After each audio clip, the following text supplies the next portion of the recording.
Une obscurité totale. Seule une flamme vacillante perce le noir. Au milieu de cette lumière fragile, un homme se tient là, majestueux, presque irréel. Ses traits se dessinent doucement comme si la flamme répondait à une force bienveillante. Mais ce qui attire le plus l'attention, ce n'est pas seulement cet homme, c'est la femme qui tient la lumière. Qui est-elle? Quel rôle pourrait-elle jouer dans la vie de l'imam Mahdi? Et pourquoi cette lumière semble ne révéler que ses traits et rien d'autre autour? Aujourd'hui, nous allons explorer une vision exceptionnelle et contempler la relation mystérieuse entre cette femme et l'apparition du Mahdi, ainsi que la signification profonde de sa présence et de son aura. Mais avant de poursuivre ce rappel spirituel, souviens-toi qu'Allah t'aime malgré tout ce que tu as accompli, qu'il soit bon ou imparfait. Et peut-être que ce n'est pas un hasard si tu es tombé sur cette vidéo. Alors abonne-toi pour recevoir d'autres messages lumineux et partage ces enseignements autour de toi avec amour et bienveillance. Si possible, indiquez en commentaire de quelle ville ou de quel pays tu nous regardes. Ta présence renforce cette belle communauté de foi, de paix et de respect mutuel. Et reste jusqu'à la fin de la vidéo, car ce message pourrait t'apporter guidance et sérénité. La flamme dans l'obscurité. La nuit avait tendu son voile sombre sur la ville, ou plutôt sur un espace indéfini où les contours semblaient s'effacer. Dans ce silence profond, un souffle léger parcourait l'air, mêlant l'odeur du bois brûlé à celle de la terre humide. Au centre de cette obscurité, une bougie tremblait, fragile, comme hésitant à braver le silence environnant. Sa flamme n'était pas plus haute qu'un doigt, vacillante et incertaine, mais elle captait toute l'attention par sa présence douce et lumineuse. La femme qui la tenait avait un air à la fois concentré et contemplatif. Ses doigts entouraient la base de la bougie avec un soin presque méditatif, comme si chaque mouvement pouvait renforcer l'éclat de la lumière. Ses yeux reflétaient la danse vacillante de la flamme, mais portaient aussi une lumière intérieure, un éclat de sincérité et de foi. Elle inspira doucement, et ses lèvres articulèrent des mots calmes, porteurs d'intention et de paix. À chaque syllabe, la flamme semblait réagir subtilement. Elle grandissait imperceptiblement, illuminant davantage le visage de la femme. Pourtant, ce qui était remarquable, c'était la direction de cette lumière. Tout autour demeurait plongé dans l'ombre. Seul l'homme qui se tenait devant elle, immobile, émergeait progressivement de l'obscurité. Ses traits, d'abord indistincts, se révélaient peu à peu. Un regard attentif, une posture à la fois humble et digne. Mais rien d'autre ne changeait. Les murs, le sol, les objets, tout restait discret, comme si la lumière ne voulait montrer qu'un seul point à la fois. Cette scène ressemblait à une métaphore vivante, un tableau silencieux peint par la présence et la parole. La flamme ne servait pas seulement à éclairer physiquement, elle traduisait la force de l'intention et de la réflexion. Chaque mot de la femme ne se contentait pas d'exister. Il portait une énergie qui illuminait le moment présent. Parler revenait à partager, à projeter une attention sincère qui, bien que fragile, pouvait toucher et inspirer. Et curieusement, cette lumière ne se dispersait pas. Elle choisissait ce qui devait être perçu. L'homme en face d'elle semblait ressentir cette attention. Ses yeux, d'abord voilés d'incompréhension, s'éclairaient progressivement. Un mélange de surprise et de reconnaissance traversait son visage. Il ne parlait pas. Il n'en avait pas besoin. La flamme et les paroles de la femme parlaient pour eux deux, pour cet instant suspendu. Le reste du monde n'avait aucune importance. Le noir environnant renforçait la profondeur de leur connexion. Le contraste entre lumière et ombre rendait chaque geste, chaque micro-expression, plus significatif. Les doigts de la femme, lorsqu'ils ajustèrent la bougie, semblaient tracer des lignes invisibles dans l'air. Ces mots étaient des flèches de clarté dans le silence, laissant une impression durable. Il y avait quelque chose de profondément hypnotique dans cette chorégraphie silencieuse. Un rythme lent et méditatif où la lumière répondait aux émotions et à la foi de celle qui la portait. La signification de cette scène ne résidait pas seulement dans l'interaction entre lumière et obscurité, mais dans la source même de cette lumière. Ce n'était pas la bougie qui faisait la différence, elle n'était qu'un outil. La véritable lumière venait de l'intérieur de la femme, de sa foi, de son cœur et de sa sincérité. C'était un rappel subtil mais puissant que la clarté et la guidance naissent souvent d'une force intérieure et spirituelle, et non de l'instrument matériel. L'homme, quant à lui, n'était pas un simple spectateur. Il absorbait et reflétait cette lumière intérieure. Ses yeux brillaient d'un éclat qui semblait répondre à celui de la flamme. La scène prenait alors une dimension profondément spirituelle. Deux êtres, par le simple échange de regards et de paroles sincères, partageaient une lumière intérieure plus forte que celle d'une source matérielle. Le silence autour devenait presque palpable. Le souffle léger du vent qui frôlait la flamme ajoutait un rythme doux à l'instant. Chaque vacillement traduisait une émotion, chaque petite oscillation, un sentiment. La lumière, dans sa direction choisie, amplifiait le sentiment de connexion intime, comme si le monde entier avait disparu pour ne laisser que cet échange sacré. Les contours flous de l'ombre faisaient apparaître l'homme et la femme comme les seuls acteurs de cet espace, rendant leur interaction à la fois respectueuse et universelle. La tension émotionnelle croissait à mesure que la flamme semblait s'intensifier, comme pour accompagner l'importance de ce moment. La lumière révélait seulement ce qui était essentiel, et en ignorant le reste, elle créait un effet plus puissant que n'importe quelle illumination totale. L'obscurité n'était pas l'ennemi, elle soulignait la valeur de la lumière et de la guidance spirituelle. La scène montrait que les paroles sincères et les intentions peuvent générer une clarté plus profonde que toute lumière physique. Chaque mot prononcé avait un effet tangible sur l'environnement. Il soulignait la puissance de la présence authentique et de la foi. La bougie n'était qu'un symbole tangible de cette lumière intérieure et de cette sincérité. Alors que le moment s'étirait, l'homme se rapprochait légèrement, attiré non seulement par la flamme, mais par l'énergie de cette lumière intérieure. Son mouvement restait délicat et respectueux, comme un acte de partage silencieux. La flamme, désormais confiante, semblait répondre à cet échange, comme si elle reconnaissait la vérité et la sincérité en lui. Il y avait une beauté tranquille dans ce jeu entre obscurité et lumière, entre parole et silence. Chaque instant était chargé de sens. La flamme incarnait le lien entre le spirituel et l'intime, entre la parole et la compréhension, entre le visible et l'invisible. Dans cette nuit profonde, elle devenait un phare discret, révélant seulement ce qui devait l'être, et transformant l'ombre en un élément nécessaire pour la révélation. La femme, consciente de ce pouvoir silencieux, parlait pour l'homme, pour l'énergie qu'ils partageaient, et pour la lumière intérieure qui flottait entre eux. La lumière émanant de sa flamme et de sa parole remplissait l'espace, rendant chaque silence plus significatif. L'obscurité n'était pas un vide, elle était la toile permettant à cette lumière de se révéler pleinement. Ainsi, une vérité profonde s'imposait sans un mot explicite. La lumière ne se mesure pas seulement par sa présence physique, mais par la capacité d'un cœur sincère à éclairer un autre cœur. La bougie, fragile et simple, servait de pont entre l'intérieur et l'extérieur, entre l'humain et le spirituel. Chaque vacillement, chaque mot et chaque regard formaient une symphonie silencieuse, et la nuit devenait un écrin parfait pour cette lumière spirituelle, choisissant ce qu'elle devait révéler au moment exact où elle le devait. La femme et son rôle crucial. Dans les récits des grandes figures spirituelles, l'attention se concentre souvent sur le leader, l'homme investi d'une mission ou d'un destin. Pourtant, derrière chaque avancée significative, chaque lumière qui éclaire le monde, il y a souvent une présence silencieuse mais déterminante, une femme dont le rôle n'est ni secondaire ni accessoire. Ici, dans le contexte du Mahdi, cette dynamique se révèle avec clarté.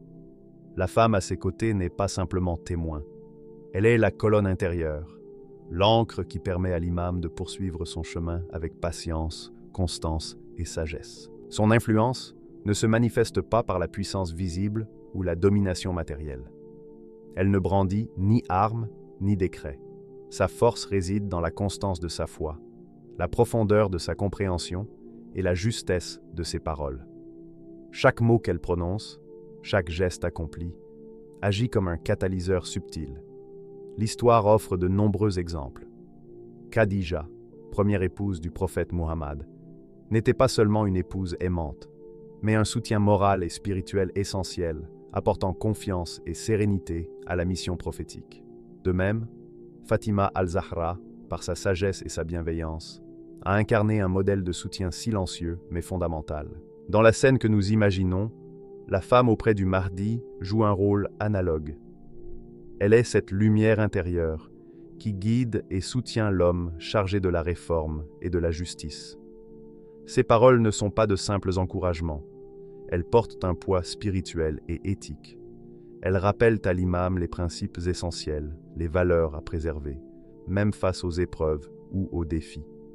Dans chaque conversation, dans chaque instant partagé, elles façonnent non seulement la trajectoire de l'imam, mais contribuent aussi à la continuité de la mission divine. L'effet de cette présence féminine est double. Premièrement, il est moral et spirituel. L'imam puise dans sa constance une ancre contre les doutes et les pressions du monde. Chaque décision devient ainsi non seulement un acte réfléchi, mais un geste stabilisé par une guidance intérieure subtile, mais constante. Deuxièmement, son rôle est symbolique. Elle représente le lien entre la foi personnelle et la responsabilité collective, entre la spiritualité et l'action humaine. Par son engagement, elle rappelle que la justice et la guidance ne peuvent se réaliser dans l'isolement.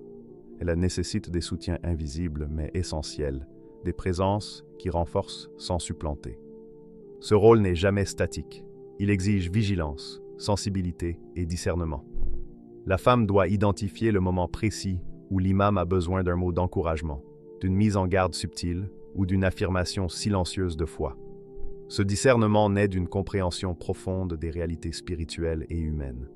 Elle devient ainsi un miroir, reflétant à la fois la lumière et les zones d'ombre de l'imam, permettant à la mission de se maintenir sur sa trajectoire avec sérénité. Historiquement, l'importance de telles figures féminines est trop souvent négligée. Khadija a offert soutien matériel et moral, tout en renforçant le message prophétique par sa foi. Fatima al-Zahra a incarné une autorité morale durable, influençant par son exemple ceux qui l'entouraient. De manière analogue, la femme aux côtés du Mahdi n'est pas simple spectatrice. Elle est un pilier par lequel la lumière spirituelle circule et se renforce. Son influence se révèle particulièrement dans les moments de doute ou de défi. Sa présence devient un point de repère, une constance permettant à l'imam de continuer sa route malgré les vents contraires. Elle incarne l'idée que la véritable force n'est pas toujours celle qui s'impose au regard, mais celle qui stabilise et fortifie. L'action visible de l'imam repose en partie sur cette présence invisible mais déterminante. Cette dynamique, bien qu'intime, possède aussi une dimension collective. La femme relie les générations passées et futures. Sa sagesse est le fruit de traditions et d'expériences accumulées, lui permettant de soutenir la mission divine. Elle transmet cette continuité, la conscience que la mission n'est pas un projet isolé, mais un fil reliant hier, aujourd'hui et demain. L'interaction avec le Mahdi montre que, même pour un leader porteur d'une mission divine, le succès ne peut être solitaire. La femme agit comme un filtre subtil, absorbant ce qui pourrait égarer, clarifiant ce qui pourrait obscurcir et renforçant ce qui doit être préservé. Leur relation n'est pas seulement personnelle, elle est intimement liée à la réussite et à la pérennité de la mission. Le rôle de cette femme illustre une vérité universelle. Le leadership, même charismatique et inspirant, ne peut se maintenir seul. Il nécessite des soutiens multiples, souvent invisibles, mais essentiels. Ici, cette présence féminine en est l'exemple le plus intense. Elle n'occupe pas le devant de la scène, mais en est le fondement. L'histoire montre que ceux qui réussissent sont portés, soutenus et orientés par des forces discrètes mais vitales. Enfin, son rôle dépasse l'assistance simple. Elle n'impose pas ses décisions. Son influence est subtile, basée sur l'intuition, la compréhension et la foi. Elle soutient, éclaire, renforce et stabilise. Elle incarne la sagesse vivante, celle qui transforme potentiel en action, foi en constance et intention en réalité. La mission du Mahdi ne serait pas ce qu'elle est sans elle. La justice, la réforme et la lumière qu'il porte trouvent dans cette présence féminine leur ancrage le plus sûr et discret. Ainsi, dans le théâtre de la foi et du destin, cette femme n'est pas un personnage secondaire. Elle est l'architecte silencieuse de la lumière et de la stabilité, le point d'ancrage invisible qui permet à l'imam de poursuivre sa voie. Par sa parole, sa présence et sa foi, elle transforme l'action individuelle en projet collectif et l'obscurité du monde, en un espace où la lumière peut se manifester pleinement.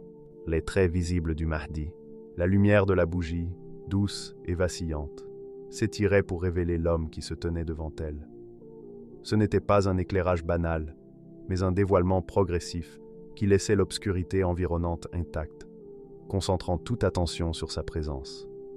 Ses traits apparaissaient avec clarté, comme si chaque nuance de son visage reflétait la dignité et la mission spirituelle qu'il portait. D'abord, sa stature. Il se tenait droit, grand, imposant, sans arrogance. Il n'y avait aucune ostentation dans son port, aucun effort pour impressionner. Et pourtant, la force de sa posture se lisait dans chaque ligne de son corps, dans l'équilibre de ses épaules et la fermeté tranquille de son maintien. Tout en lui inspirait confiance, non peur. Ce n'était pas seulement un corps physique. Il semblait représenter un point d'ancrage, un symbole tangible de constance et de sérénité. Son teint légèrement chaud évoquait la lumière naturelle et la terre, apportant une sensation de chaleur et d'humanité. Les ombres jouaient délicatement sur son visage, révélant la structure harmonieuse de ses traits et l'équilibre de son expression. Tout paraissait naturel et captivant, simple mais profondément inspirant. Puis, il y avait ses yeux. Larges, attentifs, porteurs d'une intensité inhabituelle. Ils invitaient à la réflexion, à l'écoute et à la compréhension. Même dans l'obscurité, ils semblèrent posséder une clarté intérieure qui surpassait celle de la bougie. Dans leur profondeur, on percevait une sérénité et une conscience guidées par la sagesse. Ses yeux inspiraient de confiance, non par séduction, mais par force spirituelle et humanité. Ses sourcils, bien dessinés, accentuaient encore cette expressivité. Même dans le silence, il racontait une histoire, une concentration intense, un engagement envers la justice et la vérité, et une compassion calme mais profonde. Ils encadraient ses yeux avec équilibre, renforçant l'impression que ce visage n'était pas celui d'un homme ordinaire, mais d'une figure porteuse de guidance et de stabilité. Le visage du Mahdi n'avait pas besoin de sourire pour transmettre quelque chose. Sa simple expression évoquait la sérénité, la sécurité et l'appel à l'écoute. Chaque ligne et chaque contour communiquaient un message plus profond. Je suis ici pour servir et guider, avec clarté et équité.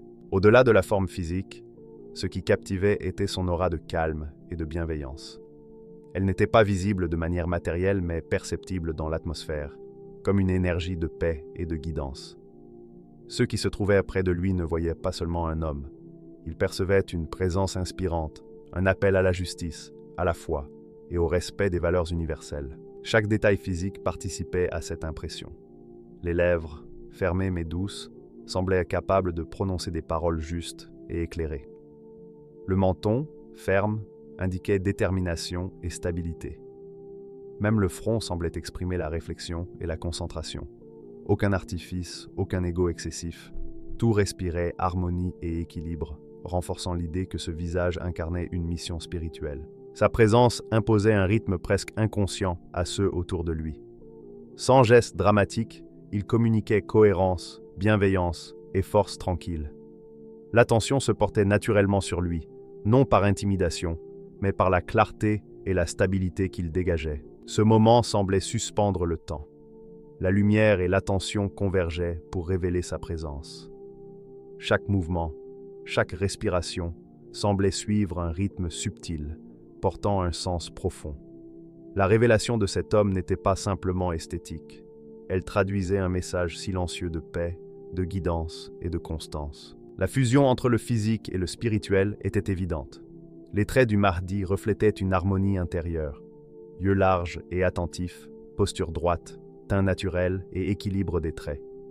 Tout indiquait une force tranquille, guidée par la foi et la sagesse.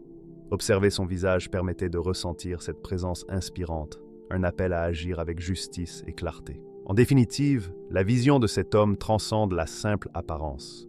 Ce qui impressionne, ce n'est pas la taille ou la musculature, mais l'impression d'une guidance tranquille, d'une présence bienveillante et d'un équilibre intérieur. La lumière autour de lui ne se limite pas à éclairer son visage. Elle révèle sa mission et sa force spirituelle. Dans ce moment précis, le spectateur n'est pas seulement témoin, il devient participant. Chaque détail, chaque nuance de lumière et d'ombre, Chaque vibration subtile communiquait un message complet. La vision de l'homme était à la fois visuelle, émotionnelle et spirituelle. L'impression de guidance et de sérénité touchait l'âme, laissant un souvenir durable, bien après que la flamme se soit estompée. Ainsi se révélait le Mahdi. Chaque trait, chaque expression et chaque nuance de lumière autour de lui témoignait de son rôle, une manifestation de justice, d'équilibre et d'inspiration spirituelle. La lumière ne révélait pas seulement un corps, mais un message vivant, une invitation silencieuse à suivre le chemin de la vérité, de la foi et de la clarté. Le symbole de Yassine. La lumière qui entourait l'homme s'intensifiait par moments, comme si elle réagissait à la force tranquille et à la dignité qu'il dégageait. Alors que l'attention se concentrait sur son visage et sa posture, un détail devint perceptible. Sur sa poitrine apparaissait le mot « Yassine ». Ce n'était pas un simple ornement décoratif ni un texte banal. C'était un symbole sacré, porteur de sens, qui semblait s'harmoniser avec son souffle et sa présence. Le mot « Yassine » évoque la profondeur des textes sacrés et la guidance spirituelle universelle. Il rappelle la sagesse, la clarté et l'éthique qui transcendent le temps et les lieux. Ici, le symbole ne se limite pas à son sens écrit. Il devient partie intégrante de la présence de l'homme, visible dans la manière dont il se tient, dans l'attention qu'il porte au monde et dans la lumière qui semble l'entourer. Chaque spectateur pouvait percevoir l'effet subtil de ce symbole. Il ne brillait pas de façon criarde, mais rayonnait avec une discrétion qui attirait naturellement le regard. Comme une étoile guidant un voyageur, Yassine offrait un repère silencieux, un rappel que la lumière et la guidance se manifestent souvent à travers des signes visibles mais subtils, qui parlent directement au cœur et à la conscience. Le placement sur la poitrine n'était pas anodin. Le cœur est le centre de l'être, là où l'intention et la foi prennent racine. Ainsi, Yassine ne flottait pas seulement à la surface. Il semblait émaner du centre de sa force intérieure. Chaque respiration semblait faire vibrer ce message, créant une interaction entre sa posture, sa présence et le symbole. La poitrine de l'homme devenait un point où l'éthique et la spiritualité se rejoignaient, un lien entre le visible et l'invisible. Le symbole se manifestait aussi dans son comportement et sa manière d'agir. La dignité de ses mouvements, la précision de son regard et la maîtrise de sa posture reflétaient l'esprit de Yassine. Équilibre, sagesse et guidance. Chaque pas et chaque geste semblaient alignés avec ce message, transmettant respect et sérénité sans aucune proclamation bruyante. Il y avait une réelle synchronisation entre le symbole et l'homme. Yassine n'était pas simplement un mot, mais un prolongement de sa présence et de son rôle spirituel. Lorsque la lumière vacillante de la bougie se posait sur son torse, le symbole semblait vibrer subtilement, rappelant aux observateurs la nécessité de suivre la justice, la paix et la guidance spirituelle. La dimension historique et spirituelle était également perceptible. Dans la tradition islamique, Yassine est reconnu comme un passage porteur de lumière, de guidance et de protection. En le portant de manière visible, l'homme représentait non seulement une présence humaine, mais aussi un rappel vivant de la continuité de la guidance et de la responsabilité morale. Sa posture et son attitude montraient une cohérence entre le tangible et l'intangible, entre la présence physique et la dimension spirituelle. Même sans comprendre pleinement la signification des lettres, les spectateurs ressentaient une impression de respect et de sérénité. L'homme communiquait sans mots, par son symbole et par l'énergie qui émanait de lui, inspirant confiance et inspiration. Sa posture ajoutait au message. Chaque geste était mesuré, chaque mouvement empreint de contrôle et de dignité, reflétant l'équilibre et la profondeur de la mission spirituelle qu'il représentait. Le contraste entre la lumière et l'ombre rendait le symbole encore plus perceptible. Comme un phare dans la nuit, Yassine apparaissait clairement, orientant l'attention et rappelant que la lumière et la vérité existent même dans les moments sombres. Chaque spectateur pouvait ressentir que cette lumière émanait de l'équilibre intérieur de l'homme et de son engagement spirituel. Enfin, le symbole de Yassine ne se limitait pas au plan visuel. Il s'inscrivait dans l'expérience émotionnelle de ceux présents. La gravité de sa posture, la subtilité de ses mouvements et la sérénité de son souffle transformèrent ce mot en une expérience vivante. Ce n'était pas seulement un mot, c'était un message silencieux, un appel au cœur et à l'âme, un reflet tangible de guidance et de lumière spirituelle. Ainsi, dans cette scène, l'homme et le symbole de Yassine ne font qu'un. La présence humaine et le symbole sacré se combinent pour transmettre dignité, guidance, équilibre et inspiration. Chaque détail, lumière, posture, respiration et aura contribue à faire de Yassine un vecteur vivant de la mission, de la lumière et de la continuité spirituelle, la connexion invisible. Dans le silence suspendu, chaque respiration semblait amplifiée. Chaque mouvement portait une intensité particulière. La flamme vacillante de la bougie, tenue entre les mains de la femme, projetait des ombres dansantes sur les murs et le sol. La lumière, fragile mais précieuse, semblait pulser au rythme de leur cœur, créant une tension subtile mais perceptible. Face à face, l'homme tendit la main. Le geste, simple en apparence, portait une signification profonde, chargée de reconnaissance et de soutien mutuel. Lorsque ses doigts touchèrent la main de la femme, ce ne fut pas seulement un contact physique.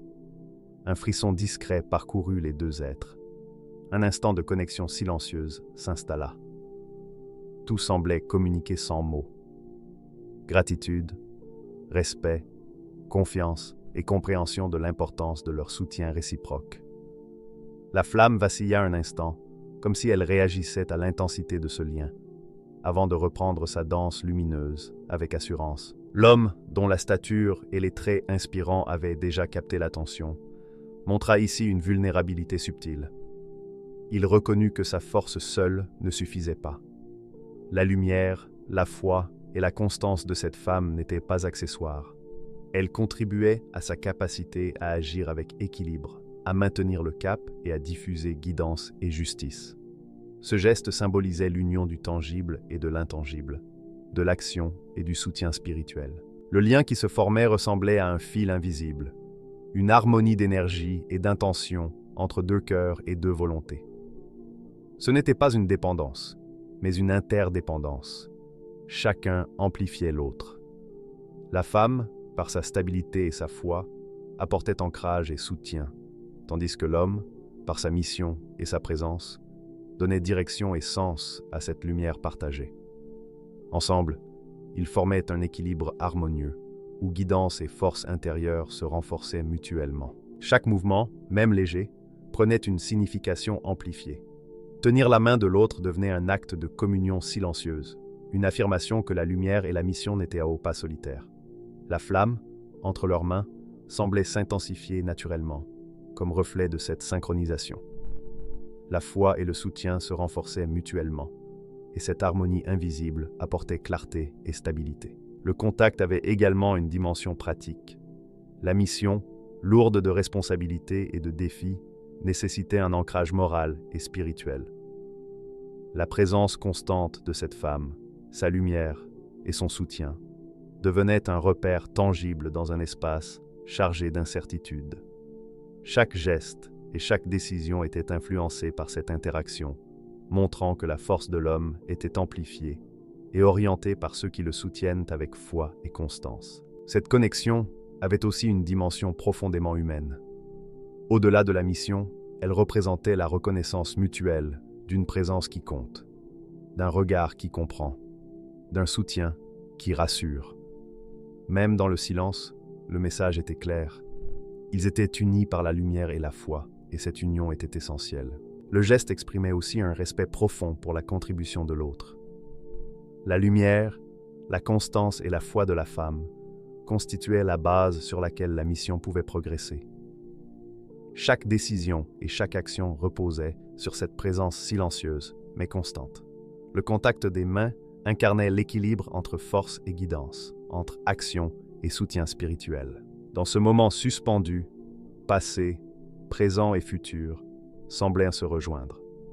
Le lien invisible servait de catalyseur pour les actions à venir, apportant clarté, stabilité et assurance. Il illustrait comment la lumière, la foi et le soutien de ceux qui accompagnent un leader ou un guide sont cruciaux pour la réussite. La puissance de l'homme se manifeste pleinement lorsqu'elle est complétée par la force intérieure de celle qui le soutient. Enfin, ce lien invisible révèle une vérité universelle. La mission la plus élevée ne peut se réaliser seule. Elle nécessite alignement, synchronisation et soutien mutuel. Tenir une main, partager une lumière, respirer ensemble deviennent des symboles tangibles d'une interconnexion essentielle, rappelant que la justice, la guidance et la lumière spirituelle naissent toujours de la coopération, de la foi et du soutien réciproque. Ainsi, dans cette scène, un simple geste, saisir une main, devient la manifestation d'un lien invisible mais fondamental. Il symbolise la fusion de la lumière, de la foi et du soutien, et démontre que toute mission importante repose sur l'équilibre entre force individuelle et guidance spirituelle partagée. Ce contact discret mais chargé de sens porte en lui toute la profondeur de la responsabilité, de la mission et de la bienveillance. Cette vision nous enseigne une vérité essentielle. L'émergence du Mahdi, ou de toute mission spirituelle importante, ne repose pas seulement sur une personne, mais sur les cœurs et les âmes qui l'accompagnent et le soutiennent. La lumière de la foi, la sincérité d'une présence bienveillante et la guidance divine peuvent révéler des vérités, même lorsque l'obscurité semble tout envelopper. Ainsi, lorsque vous contemplez une lumière dans l'obscurité, souvenez-vous, parfois, c'est la foi d'un seul cœur, son intention pure et sa constance, qui peut illuminer et inspirer le monde entier.